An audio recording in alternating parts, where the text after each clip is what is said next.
Assalamu alaikum warahmatullahi wabarakatuh, everybody. I'm Preacher Moss, host of the SOS, the Shout Out Show. Listen, I hope that you're having a wonderful Wednesday. Just to give you guys a head up, shout out to Sister Satana. She won't be able to join us today. She's out there working, making things happen. And I ask, when I say those things, I ask that you guys send dua to her because she's such an integral part of the show.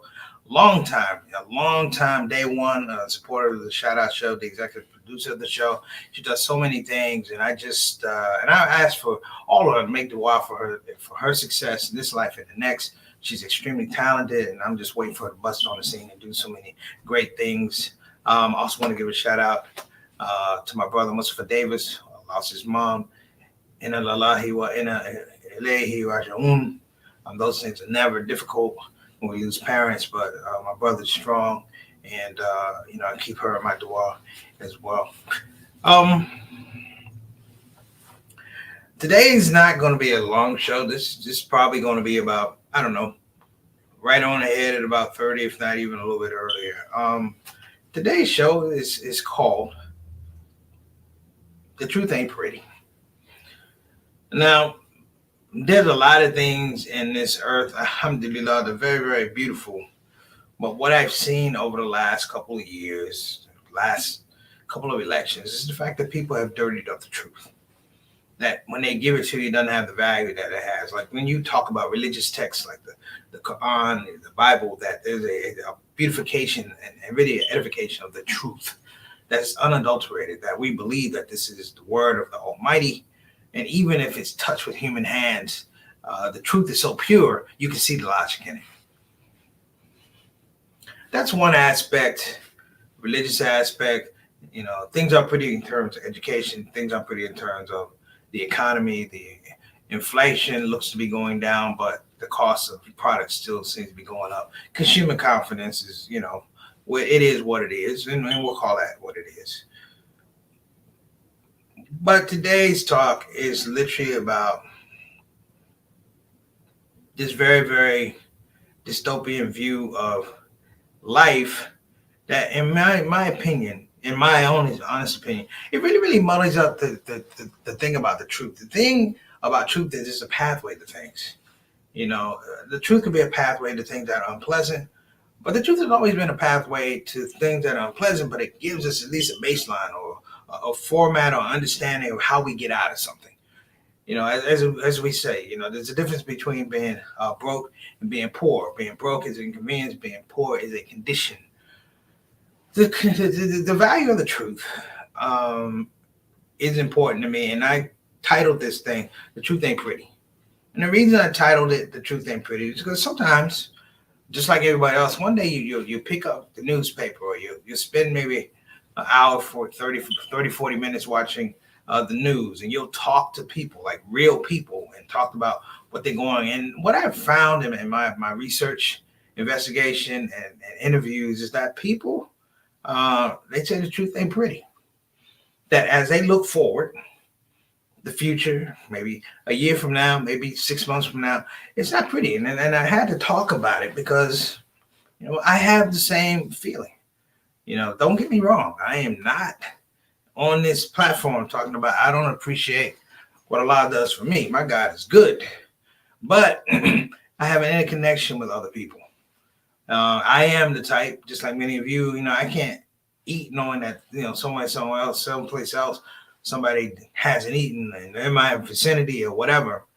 But it's this overall thing of the truth ain't pretty, and it's permeating from up top down to us. And I say up top and down to us because it really is an admission in a lot of regards. It's really an admission, the fact that, democracy is not on a level playing field. African Americans are the first people to use the term level playing field. And that was really a throwback to the Negro League baseball leagues. talking about the playing field, talking about being able to compete. And when we talk about the truth ain't pretty, one of the things that's not pretty about the truth is that we're not in a space, brothers and sisters, we're not being allowed to compete. A report just came out on Axios today, talking about how our school systems are more segregated than ever. You know, a 90% increase from back in the 90s. And I sit here going, I saw it. Many of you saw it. We watched legislation tear away at the foundations of education. We watched legislations and politicians somehow pare down the realities that not only we see, but our forefathers have seen, our grandparents, our great grandparents, and we live with these revelations. These are the things that drive us. And at the same time, I've seen schools be defunded. You know, the decimation of public school system in the inner city. It was the evil of charter schools. It was the evil of voucher programs. And what that set us up for was this situation where schools are overcrowded and 90% of the students look like each other. You know, nobody is rushing to integrate white kids in the inner city schools, but nobody is rushing to take these black kids out of these schools unless it was a voucher program, unless you pay for private school. These are the things we're going to be talking about today. And we're going to talk a little bit about politics today. I finally have my take on the Donald Trump trial. And I do have a take on Joe Biden. It's not a good one. Hey, like I said, neither one of these guys incur my favor, my good feeling. And on both of these guys, the truth is not pretty. So listen, we're going to be back.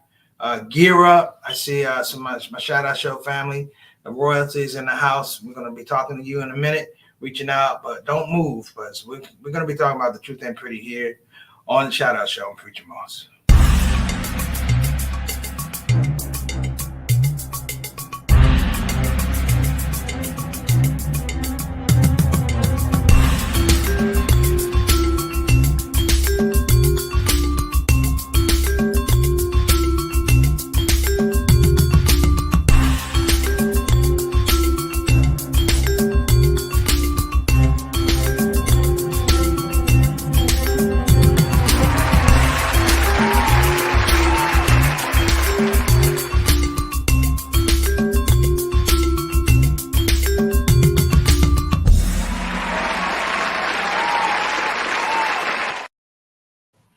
All right, family, we are back.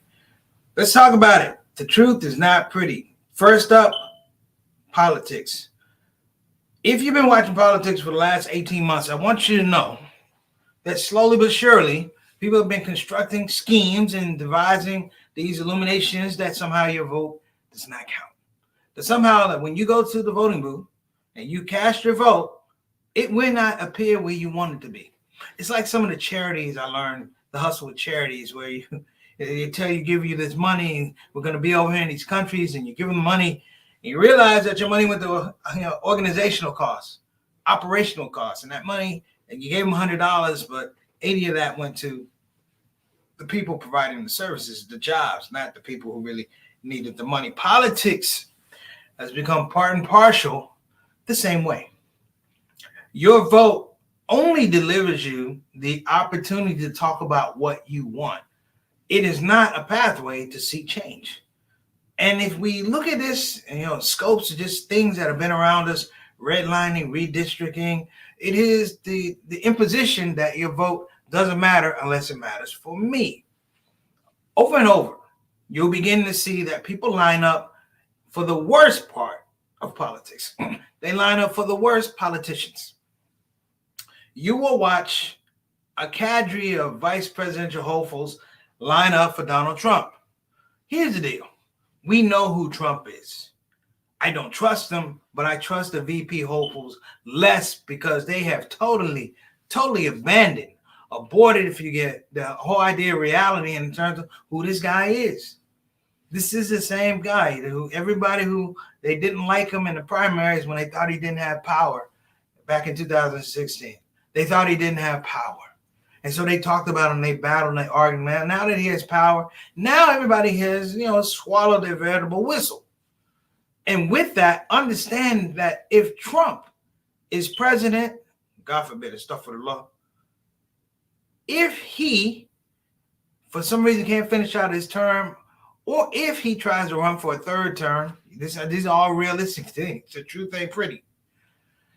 That the person behind him would have been behind him for 4 to 8 years, echoing the same sentiment. That person will lose their professional identity and the political awareness and astuteness to follow in and be a part of this. It's not even a religion. I mean, it's not even a party. It's a cult. It's a geopolitical cult that we're beginning to watch. And why is that important? Because in America likes a winner. The problem with liking a winner is you either like a winner just because you like winning, or you like a winner because you appreciate what they did to get to that space. Let me say it again. In America, we like a winner. Some people just like a winner. That's all I want to see. However you won, I don't care as long as I can be beside a winner. Or number two, we appreciate a winner, but we will ask questions about how you won. We want to understand your process. We want to be able to have a very didactic approach to why you are where you are. And what happens now these days is we do these things.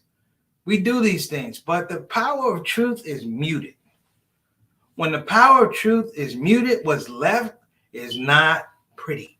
When the power of truth is muted, what you get is something that's compromised. When the power of truth is muted, what you get is people who are fearful, people who disregard their own well-being. And if they disregard their own well-being and they're politicians, there's no way they can remotely regard who you are and what you need and your needs in your community. These are all real things. Before I get really started, let me welcome everybody into the space here today. Let me give a shout out. Brother Altaf Rashid, sorry about that, brother. We call him Mr. 6 o'clock, straight up, straight down, Canadian envoy. How you doing, beloved? Wa alaikum assalam wa rahmatullahi wa barakatuh. Thank you so much for joining us. He's a quality control guy. My little brother, Johnny L. Thomas, day one soldier with Preacher Miles. I know Johnny L. Thomas. I call him JT. Well over 30 years, brothers and sisters. That's my main man. Wa alaikum assalam wa rahmatullahi wa barakatuh, little brother. And what's going on, Big Salim? Wa alaikum assalam wa rahmatullahi wa barakatuh. My brother from Masjid Muhammad, Washington, D.C., also a veteran. Good brother. Always got the ponytail. My brother look good now. Good to see you, Salim. Peace and blessings to you, and congrats to your son and getting in the band. All right. Big brother Bilal Salahuddin. Wa alaikum assalam wa rahmatullahi wa barakatuh. And of course, I have to give some love to your beautiful queen, Sister Sonia Dalton Salahuddin, who joins us on the show as well. Peace and blessings to those little ones that you do too, man. All right. I saw that thing that you did with the cereal too. Bilal cheats young kids into thinking that they get real Honey Nut Cheerios. He goes to like Sam's Club and gets a substitute. He just keeps the Honey Nut Cheerio box. Now, that's abuse, brother. That is abuse. And I want to give a shout out to the queen, my Aunt Maxine Cade, Esquire. She's shouting out. She's enjoying my stay. My mother and my aunt are hanging out together out in Northwest Washington. They're kicking it, watching movies, running up Uber Eat bills. God bless them. They're kicking back. But you know what? At their age, whatever they want, I'm going to give it to them. I have no problem giving it to you. Thanks so much for tuning in. Appreciate you, big auntie. And we got some folks in Instagram land. Mo Salada, salam to you. Nuzu for Deuce and Alamad, peace and blessings to you. I used to join. Salams, Raja, salams, Ungundeli, salam. My main man, Ali, he's doing my documentary. Ali Arkasim, I always kill your last name. I'm sorry, brother. Ali is a producer out of New York. He's doing my documentary. Hazem, how you doing? And Sister Nicola. So listen, let me get back to this whole idea about the truth not being pretty. Let's take something that's ugly in America, and that is this whole idea of anti-Semitism that is connected to this whole idea of Gaza. Anti-Semitism connected to Gaza. Now, first of all, the two are not the same. The false equivalent that's been attached to them is an emotional reaction that people expect from us, particularly for Muslims. They expect it from Muslims to the point that we don't ask questions. to the point that we suffer guilt, if you will. We suffer indecisiveness and doubt in the context of not, what America means, but we attach it to the faith. That somehow, somewhere, our faith is not pulling us through. That somehow, somewhere, that we are guilty if we express joy during this particular time of crisis in Gaza. It is probably the most cruel thing that can happen with this whole idea of anti-Semitism and Zionism and all that type of stuff. In the fact that if you think and feel differently and express it differently in the context of this space that's been created with anti-Semitism running about and Zionism, all of a sudden Zionism has a religious basis, which is bogus BS. That somehow if you think differently, you feel differently, or worse, you ask questions, that you are against Judaism, that you are anti-Semite. Well, here's the problem. The same people who are barking about anti-Semitism 10 years ago, 20 years ago, 30 years ago, particularly in the Black community, sought cover in the Black community, sought cover in relationships with people like King, sought cover with people like Andrew Young, and I'm talking mayors all throughout the United States, all the way back to the NAACP. They sought cover because the Black experience, brothers and sisters, nationally and internationally, is a unique brand of liberation. It asks for no permission. It does not ask to be great.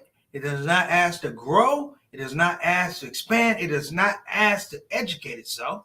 It just does. And that's in the spirit of what's come from all the way from Mother Africa to here. Now, this is not to disregard anything with any other community.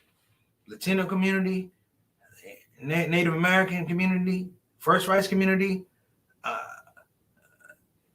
and my immigrant brothers and sisters that come over. This is not to disparage, but let me tell you something. I'm not disparaging you, but what I'm going to remind you is that this is America. That this America is the big leagues. This is not the UK. This is not Canada. This is not Australia. This is the big leagues. And when I talk about winning, I'm talking about the fact that there are people who will sell their mama. They will sell their mama and her drawers to make sure they win. They don't care about how they win. They don't care who they hurt. The truth is not pretty, you damn right, because it's not politicians. We have religious officials that do the same thing. You have religious institutions being sued back in the day up to this point for, protecting people who abuse children. You have the same thing with these bank financial institutions, which engage and develop institutions to keep inner cities poor. And we keep asking the question, why do they do that? Why do they do that? The question should be, what are we going to do about it? Stop having dialogue with people who don't want to talk to you. They want to exploit you, and in some regards, they want to kill you. I am not trying to express logic and spin rationale on people who are killers. The minute I walk away from the conversation, they're trying to figure out how we can never have another conversation with that Negro, with that Latino, with that Muslim, with that woman. None of that. I reached out an interview with my brother Ali is doing my documentary. And he asked me a very reflective question about what I want to do with my comedy. Well, I'm going to tell you guys what I said. I said, whatever life I have left on this earth, I like to use my comedy to eradicate poverty. Eradicate poverty. And he's like, what level of poverty? I'm like, the children, first and foremost, they got to have a chance. I'm going to tell you something. Bela Evans said this one time. We talked about college one time. And here's the facts. That if you're in a group of people, it's 10 of you, and 9 of you don't go to school, there's a good chance You as a 10th won't go to school too. You won't go to college either. If they don't finish high school, there's a chance you don't finish high school. If your mother and father didn't go to college and they're not talking about you going to college, it's not a priority to them. Don't blame them. Don't blame them. These are just the facts. Nobody put it into their hearts that this is something that you could do. And at this point in time, we have it bashed into our hearts, bashed into our heads, everything what we can't do. You can't do this. You know, there's a great story. JT knows this story.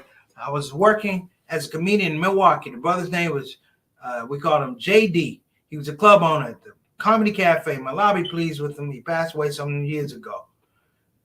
JD loved when I would come down at the club and do my little set and make the people laugh and da-da-da-da. And I finally worked up to being a headliner. And I was so happy that I was going to headline. I was going to headline in Milwaukee, and my brother was going to put me on. And he put me on during the summer, so I was getting summer pay. But he gave me a week. It wasn't a great week, but I started doing colleges. And I said, you know, what I'm doing in the clubs, I'm getting $500, but I can do this at the college level and make 6 times as much. I only have to work 1 hour here. I got to work 8 hours at the club.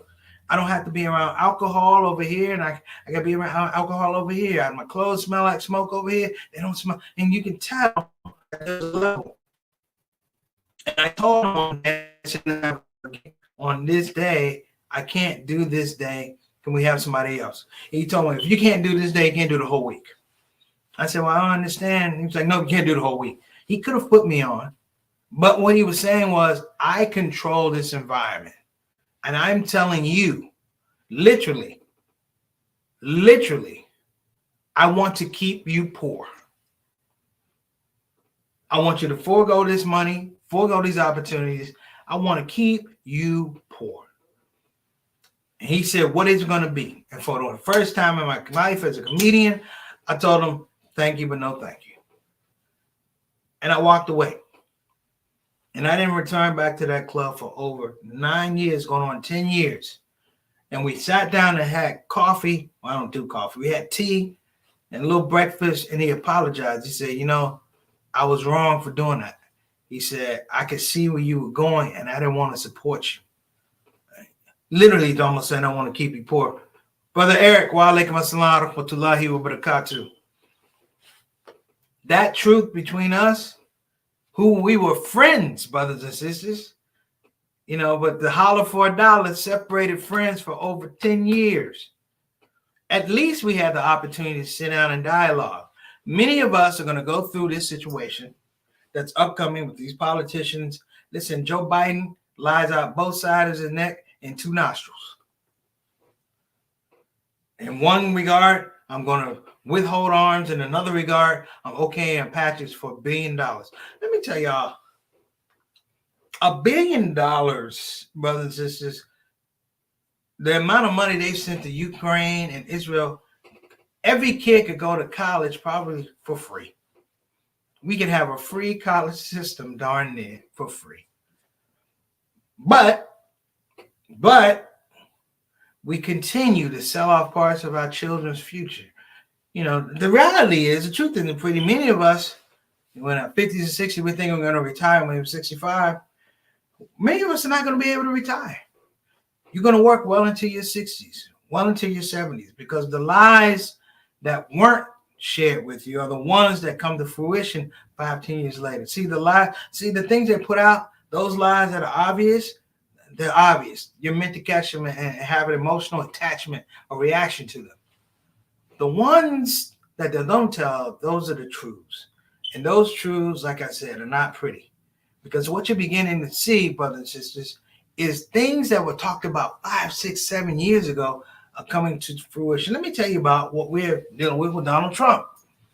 And I know we have people out there that like Donald Trump. I could give a damn. The truth is what it is. He lies out of both sides of his neck, nostrils, and ears. But let me tell you where we are, brothers and sisters. They're talking about Donald Trump for what he did before he was elected president. When you really pull back the sheets, The crimes that he really did were before then. They're just giving you the little stuff, the current stuff, the things you can't really charge. If a man will lie at this level to win, as I qualify winning in America, which is not winning with dignity, it's not winning with integrity, it is winning with the intention that I can have power and I can have power over people. Those crimes are stacked up. They know that we don't do our homework. These politicians know that we don't do our homework.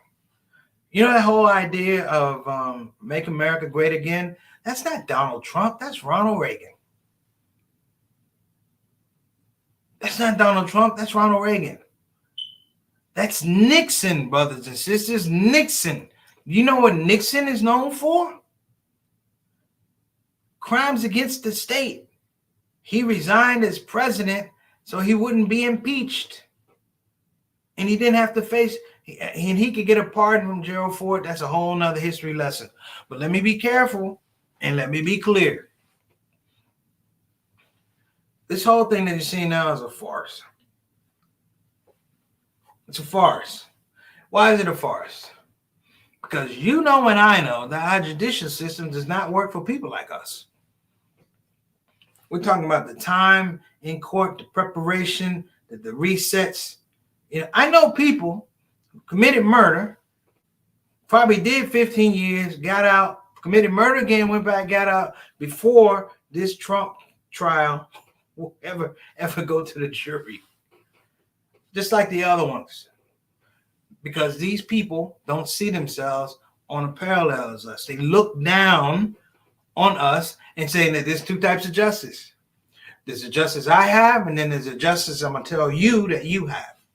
You won't even get the experience for yourself. These lawyers, these judges, you know, I always say this. In white supremacy, the white man out of white supremacy understands one thing, that he can't beat the people he wants to oppress because he doesn't have the numbers. But he can beat into your head these laws. And he tells you that these laws are fair. He tells you that these laws have merit, that they've been well thought out. I haven't seen a well-written law for minorities in the last 25 years that was introduced by one of these politicians, a senator or a governor or a congressman. I'm going to tell you that. And I'm going to tell you why, because it's not in them. You know, I'm going to tell you why I respect Satan. This is why I respect Shaitan. I don't love Shaitan. Don't jump over the bell. This is why I respect Shaitan. This is why I respect. You know why? Because Shaitan at all times, he is who he is. He is who he is. When you see Shaitan, don't expect for him to be fair. Always say that there's always an ulterior motive. His job is to mislead you. His job is to create chaos. That's his job. And I can't really argue with a man who basically says, this is what I do. I do it well. I've had a conversation with the Lord. I told him I was going to do it. And the Lord said, do what you got to do. He has license. Nobody else has license from Allah subhanahu wa ta'ala. Nobody else has license. Trump wants you to believe that he's licensed. He wants you to believe that somehow he is enlightened by God, even though the Bible that he showed was turned the wrong way, upside down. Even though he likens himself to Nelson Mandela and Jesus Christ. He wants you to believe that somehow God has favored him, and that God favoring him puts him above everybody else. If you're not listening, Muslim brothers and sisters, if you're not listening, my Christian brothers and sisters, my Jewish brothers and sisters, if you are not listening, you're not paying attention, and you don't speak up, this man at some point in time is going to tell you he's a prophet. That somehow, out of all our religious texts, the Bible is missing the book of Trump. That somehow there's a surah in the Quran, Surah Donald.